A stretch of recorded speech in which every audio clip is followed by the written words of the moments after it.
Hi children, how are you all? I hope you all are safe at home.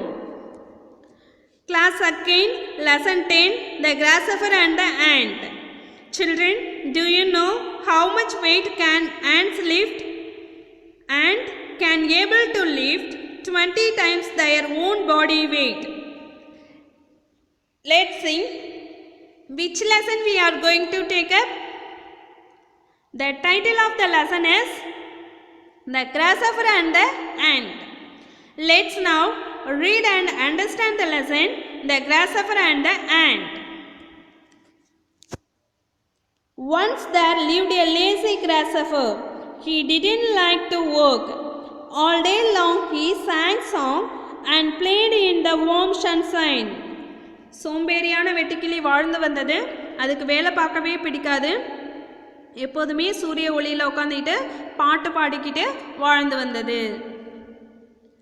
He, look at me. I am as happy as can be. The grasshopper laughed at the hard-working ants as they worked day and night.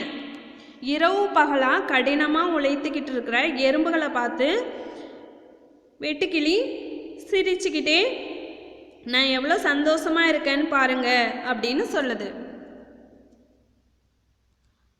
We are storing grain for the long winter ahead, they replied. The lazy grasshopper only laughed louder. எறும்புகள் பதில் சொல்லுது, நாங்கள் நீண்ட குளிர்காலத்துக்காக இப்போவே சேமிக்கிறோம் அப்படின்னு.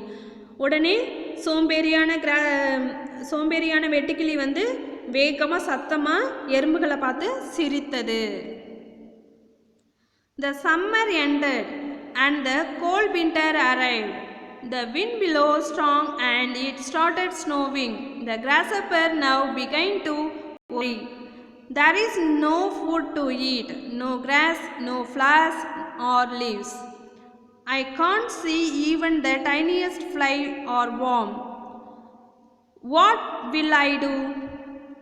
I will surely strive, he cried.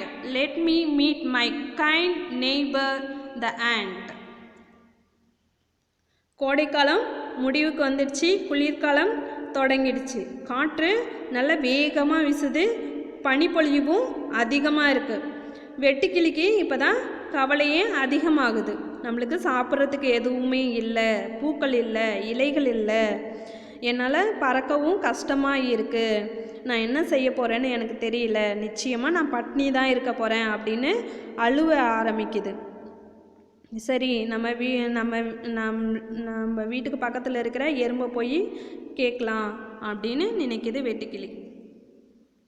The grasshopper remembered how the hard-working ant had stored away grain for the winter. He knocked at her door. Dear ant, I am hungry and cold. I have nothing to eat. Please can you give me some food? அப்பதான் கடின உழைப்பாளியான எறும்பு குளிர்காலத்துக்காக சேமித்து வச்சது வெட்டுக்கிளிக்கு ஞாபகத்துக்கு வருது. அதனால் எறும்பு வீட்டுக்கு போய் கதவை தட்டுது வெட்டுக்கிளி. எனக்கு பசியாகவும் இருக்குது, குளிராகவும் இருக்குது, எனக்கு சாப்பிட்றதுக்கு ஏதாவது கொடு, எனக்கு சாப்பிட்றதுக்கு எதுவுமே இல்லை அப்படின்னு வெட்டுக்கிளி கேட்குது. The ant shook in anger. Lazy one, what are you doing all summer? You are only singing and dancing. You should have thought of the cold winter months ahead. Go away. எறும்புக்கு கோபம் வந்துடுச்சு. நீ கோடை காலத்துலலாம் என்ன பண்ணிக்கிட்டு இருந்த? நீ பாட்டு பாடிக்கிட்டு சந்தோஷமாக டான்ஸ் ஆடிக்கிட்டு தானே இருந்த. கோடை காலத்தில் குளிர்காலத்துக்காக நீ சேமித்து வைக்க வேண்டியதானே அப்படின்னு வேகமாக சொல்லிட்டு கதவை சாத்திடு, நீ வெளியில் போ அப்படின்னு சொல்லிட்டு. She slammed her door shut. The lazy grasshopper was left as hungry as before. சோம்பேறியான வெட்டுக்கிளி அங்கேருந்து திரும்பி வந்துடுது பசியோடையே. Adapted from Aesop's Fables. ஈசோப்ஸ் அப்படிங்கிற கட்டுக்கதையிலேருந்து இந்த ஸ்டோரியை எடுத்திருக்காங்க. Okay children, moral of the story is work hard today and so you can keep the benefits tomorrow.